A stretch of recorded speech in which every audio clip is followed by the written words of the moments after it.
Bonjour à tous et bienvenue dans le 9e des 10 bilans en 10 jours consacré à l'équipe la plus titrée et la plus scrutée de la Formule 1 qui vient de réaliser sa meilleure saison depuis 2008 mais qui n'a pas encore retrouvé les sommets. Pour la 13e fois en 15 ans, la Scuderia est sur le podium du constructeur. Pour la 6e fois en 10 ans, elle est vice-championne.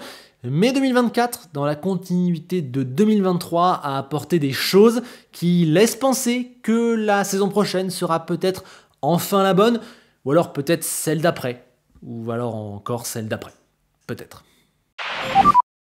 Après avoir été la concurrente numéro 1 de Red Bull, mais avoir affiché trop de limites en 2022, Ferrari avait changé de boss en 2023. Sportivement, tout n'avait pas été génial, avec trop peu de moments forts, une voiture un petit peu difficile en course. La deuxième place avait d'ailleurs été perdue pour 3 points au profit de Mercedes. Mais dans la gestion, dans la structuration de l'équipe, dans la mise en place, on sentait que de très bonnes choses arrivaient sous Frédéric Vasseur. Et donc au-delà de l'objectif qui est toujours de viser le plus haut possible, surtout quand on s'appelle Ferrari, on est attendu pour jouer des titres chaque année, très clairement, mais l'objectif réaliste, c'était déjà en début de saison d'être la deuxième force derrière Red Bull, comme d'ailleurs 53% d'entre vous l'imaginaient, les foyers Ferrari terminaient deuxième, et je pense surtout que la clé de leur saison, c'était de progressivement développer, de monter en puissance, mais aussi de rester calme et de suivre le plan qui tente d'être mis en place depuis 2023. Et si la Scuderia veut vraiment gagner un jour, et ce de manière un petit peu durable, elle ne doit pas brûler les étapes comme on a tenté de le faire trop souvent par le passé, mais plutôt se reconstruire progressivement avec un long travail de fond. C'était pour moi ça l'objectif numéro 1 de la saison, confirmer les progrès et les continuer, les accentuer. Côté pilote, Leclerc, on le sait, parvient toujours à montrer de bonnes choses et attend une voiture d'un plus haut niveau pour s'exprimer. Du coup, j'attendais de sa part qu'il se Verstappenise, qu'il devienne extrêmement régulier, qu'il s'affirme en interne et vis-à-vis des autres pilotes sur la piste, qu'il fasse des coups de génie et qu'il gomme les moments, disons, d'hésitation ou de faiblesse qu'il peut avoir par moment. Max avait été capable de le faire sans avoir la meilleure voiture d'ailleurs, je pense notamment à sa saison 2020. Donc finalement, j'espérais que Leclerc fasse une Verstappen 2020. Quant à Sainz, j'avais beaucoup déploré ces périodes de creux lors de la saison 2023, qui à mon sens n'avaient pas été assez relevées, puisque sa magnifique victoire à Singapour occupait peut-être trop de place dans son bilan, dans l'étude de son cas, et le pilote qu'on avait vu ce jour-là était pour moi un petit peu un mirage, puisqu'en dehors de Singapour et peut-être une ou deux autres fois chez Ferrari, je ne l'avais jamais vraiment vu être là. Donc c'était clair, personnellement j'attendais de retrouver le Sainz de Singapour de manière constante, de manière régulière, de manière claire. Je voulais qu'il nous prouve qu'en plus d'être un bon pilote, il était vraiment un top pilote, qu'il avait déjà complètement le niveau de Leclerc, ce que je ne pensais pas totalement, mais aussi de Max, et voilà, qu'il était un pilote qui pouvait gagner tous les week-ends, qui pouvait prétendre de manière sérieuse au titre. Pour l'instant, on n'en avait pas encore la certitude. À Bahreïn, Ferrari réussit le premier objectif de sa saison en démarrant bien, puisqu'elle est la claire concurrente numéro 1 à Red Bull. Sainz est 3e, alors certes est à 25 secondes de Verstappen, mais il est là, et juste derrière lui, c'est Leclerc, qui a en plus eu des soucis des coques de frein. C'est au tour du Monégasque d'être 3e la semaine suivante à Jeddah, pendant que Sainz, lui, est à l'hôpital, puisqu'il est opéré de l'appendicite, et est remplacé par un fantastique Oliver Biermann débarqué de nulle part. 11e en qualif, il passe puis remonte Norris et Hamilton à la stratégie et résiste pour prendre la 7e position. Une performance bluffante qui a peut-être changé à elle seule le regard de tout le paddock sur les jeunes pilotes. Voilà, franchement bravo Oliver. S'ils avaient été champions pour quelques petits points, il aurait eu sa part de réussite là-dedans. En tout cas, Carlos Sainz, il a vu ça et ça lui a donné des idées, puisque dès qu'il revient en Australie, il est intraitable. Après l'abandon de Verstappen, il mène toute la course devant son coéquipier et confirme que les rares fois où Red Bull ne gagne pas depuis les derniers temps, eh bien c'est lui qui gagne. Et l'Espagnol est vraiment en feu sur ce début de saison, alors peut-être vexé ou motivé par son remplacement prochain par Hamilton, il va poursuivre sur sa lancée et prendre un nouveau podium du côté du Japon, juste devant Leclerc. Pour l'instant, Ferrari n'a rien gâché ou presque, mais à partir de la Chine, McLaren revient doucement dans le jeu, puisque c'est Norris qui accompagne les Red Bull sur le podium, devant les deux voitures rouges. Et la veille, dans le sprint, ces deux mêmes voitures rouges se sont un petit peu embrouillées lors d'un dépassement, ça s'est même touché, le premier d'un de leurs nombreux affrontements sur la piste cette année. À Miami, Leclerc prend les meilleures positions possibles dans le sprint et dans le Grand Prix, tandis que Sainz lâche quelques points le samedi et s'accroche avec Piastri le dimanche. Mais l'important, c'est cette fameuse émergence de McLaren qui remporte la course et va doucement reléguer la Scuderia à la troisième force. Ce sera d'ailleurs le cas à Imola. Max et Lando se disputent la victoire quand Leclerc est troisième, à 7 secondes certes, mais voilà, il y a 2 équipes devant maintenant. Mais le Monégasque va profiter de l'agilité de la SF24 sur les circuits en ville et d'une qualif peut-être pas totalement réussie du côté de McLaren, notamment du côté de Norris qui se retrouve derrière Piastri pour prendre la pole dans les rues de sa maison, dans les rues de Monaco, et ainsi construire une immense partie de son succès quand on sait en plus qu'il n'y a pas eu le moindre arrêt au stand dans cette course. Et donc il va réaliser son rêve, remporter le Grand Prix de Monaco. Ça aussi, rétrospectivement, c'est un des moments de la saison, peut-être la course la moins bonne, la moins intéressante, mais niveau émotion, très très haut. Et Sainz, lui, est troisième, il l'accompagne sur le podium, mais rappelons-nous qu'il a eu très chaud, puisque suite à un contact avec Piastri au premier virage, il crève, tire tout droit, doit abandonner.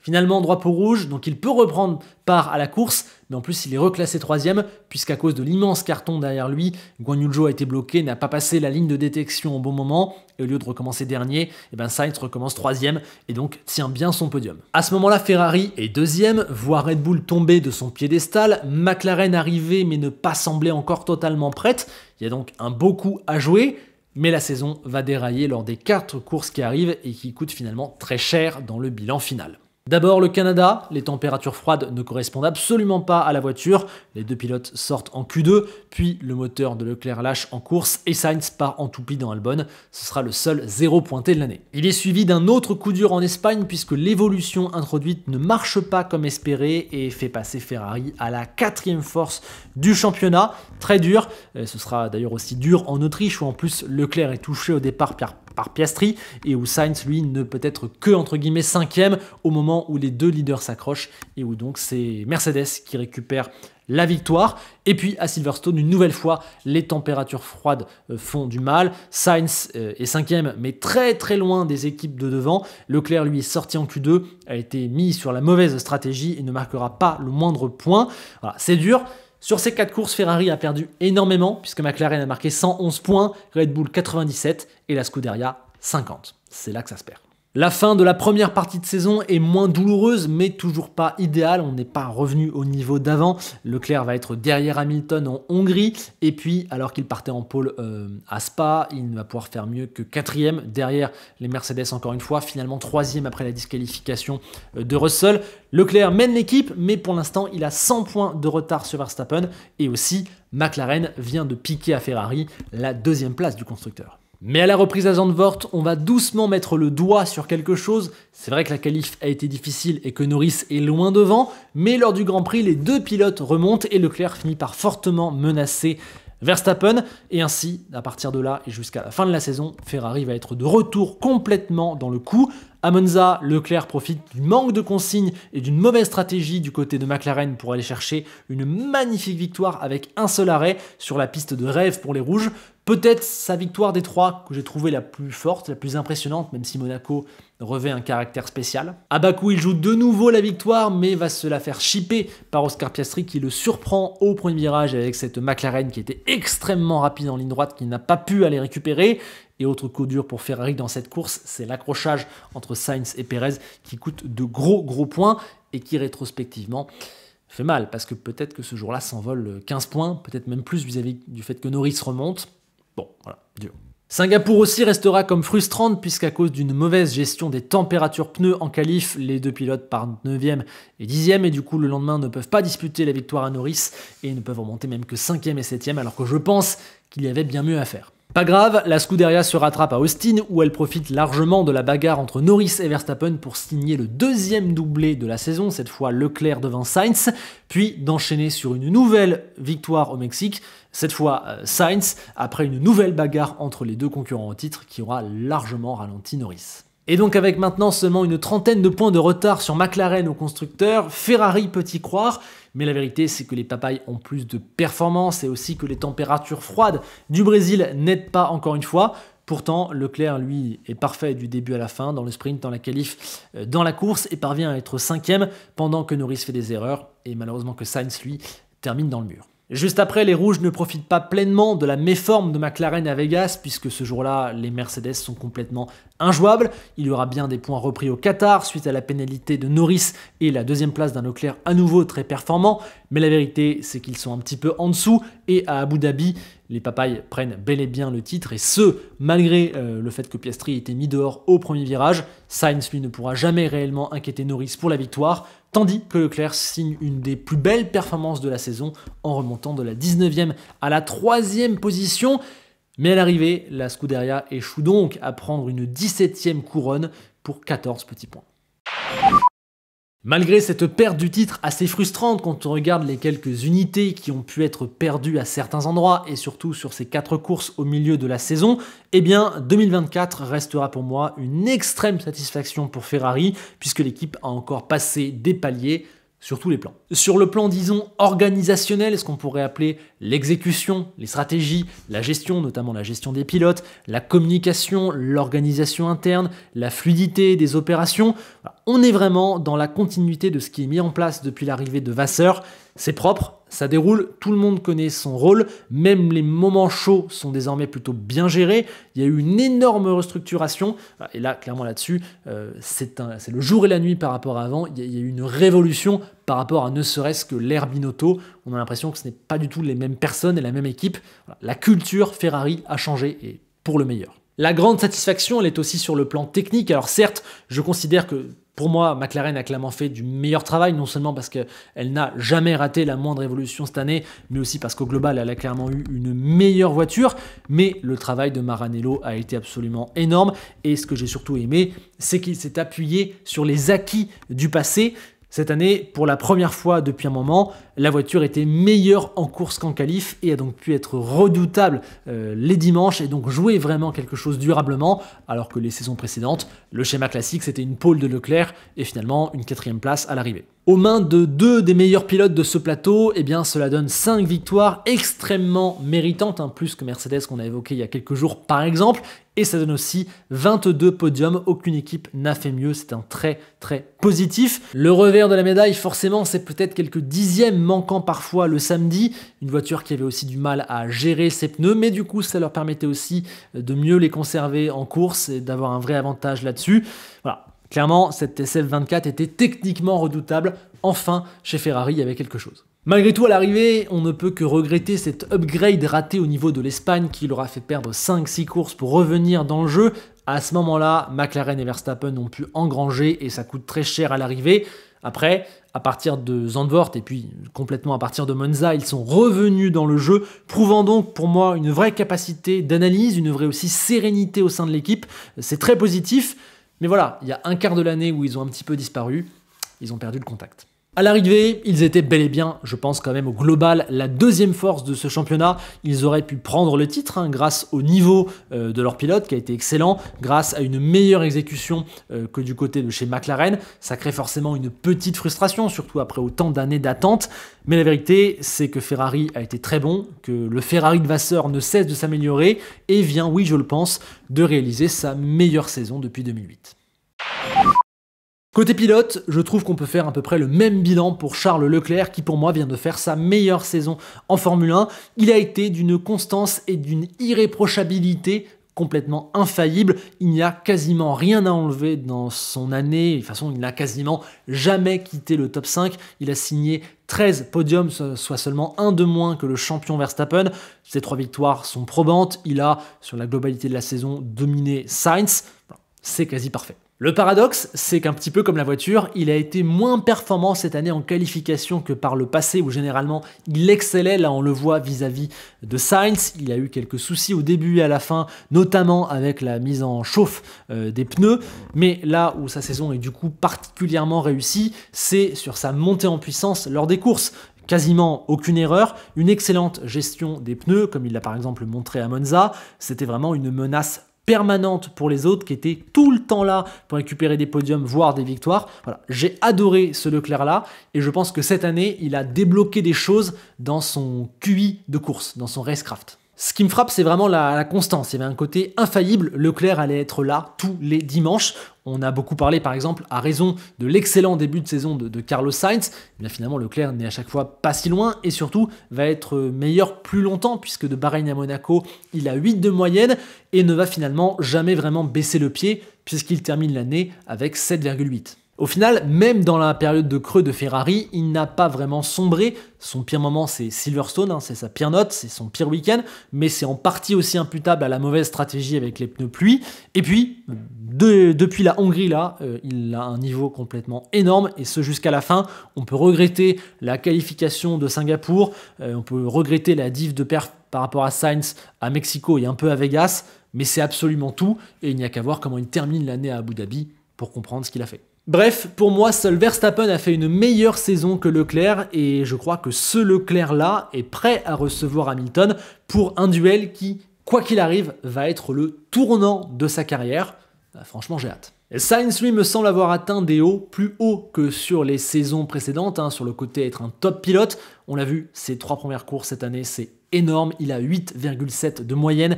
Il est aussi exceptionnel entre Austin et Vegas, même s'il faut enlever le Brésil. Il gagne à Mexico de manière clairement dominatrice. Il finit en beauté à Abu Dhabi en montrant que oui, sa place est dans une top équipe. Alors que voilà, il avait perdu son siège avant même le premier Grand Prix de la saison. Il aurait pu s'écrouler cette saison, ben non, au contraire, il a prouvé sa valeur, il a su user de ses qualités habituelles, faire peut-être, je trouve, même un petit peu mieux que d'habitude, jouer un peu plus haut, et clairement, il sera regretté par la Scuderia, il sera regretté sur le devant de la scène, parce que c'est un top pilote, Carlos Sainz. Par moment, il a vraiment fait partie des tout meilleurs. Maintenant, il est vrai que sur la durée, il ne tient pas vraiment le rythme du haut du panier. C'est symbolisé par son écart récurrent avec Leclerc, même si cette année, c'était un petit peu meilleur au niveau de la qualif. C'était surtout le cas en course. C'est vrai que sa constance fait toujours du bien, puisqu'il n'est jamais largué, mais voilà, il a été quasiment toujours battu, surtout quand il s'agissait d'aller chercher des gros résultats de manière régulière. Si on prend de la Chine à Singapour, il n'a plus son 8 de moyenne ou son quasiment 7 de l'arrivée, il a 6,3 de moyenne. C'est bien, mais c'est un peu loin des top pilotes, c'est plutôt au niveau des pilotes qui se battent pour intégrer le top 10. Durant cette période, il a quasiment toujours été battu par Leclerc, dont on a beaucoup plus parlé dans le résumé de la saison. Et on peut aussi ajouter les 2 points noirs de sa saison, que sont le Canada et le Brésil, avec 2 vraies grosses erreurs. Malgré tout, je ne veux absolument pas donner l'impression de réduire la saison de Sainz, bien au contraire, je la replace simplement à sa place. Le voir maintenant partir dans la 9e écurie du plateau l'an prochain va faire bizarre. Si Abu Dhabi est le dernier podium de sa carrière, c'est vraiment dur, car il ne le mérite pas. D'ailleurs, si ce n'était pas pour Hamilton, je pense que Ferrari ne l'aurait sûrement jamais, ou en tout cas pas échangé avant un long moment, ce qui en dit très long sur lui. Maintenant voilà, j'ai hâte de le voir chez Williams, je pense qu'il va énormément leur apporter, et si jamais il parvient encore à faire progresser son équipe, je pense que ça en dira énormément sa valeur. S'il retrouve les sommets, s'il refait un podium chez Williams, ça aura vraiment une valeur énorme pour sa carrière. Donc clairement, bonne chance Carlos. 2025 sera une année extrêmement particulière pour Ferrari, déjà car les ambitions ne cessent de grandir, on va clairement leur demander de jouer les 2 titres, de ne pas perdre le fil de tout ce qui a été construit de bien depuis plusieurs années, etc. etc. Et puis voilà, à un moment donné, il faut le dire, en 2025, Ferrari va aussi accueillir Lewis Hamilton. Rien que de prononcer cette phrase, j'ai des frissons. Il va falloir qu'il se familiarise avec l'environnement rouge, que l'équipe gère la venue d'un tel pilote, d'une telle aura, d'une telle pression. C'est l'un des plus gros transferts du siècle, tout simplement. Et c'est jamais simple. Les fans et les médias vont être à un niveau d'attention, parfois même peut-être de mauvaise foi, qu'on aura sûrement rarement vu dans l'histoire de la Formule 1. Il va y avoir un duel très attendu face à Leclerc. Chaque mot à la radio sera scruté, amplifié, déformé. C'est aussi excitant que potentiellement destructeur.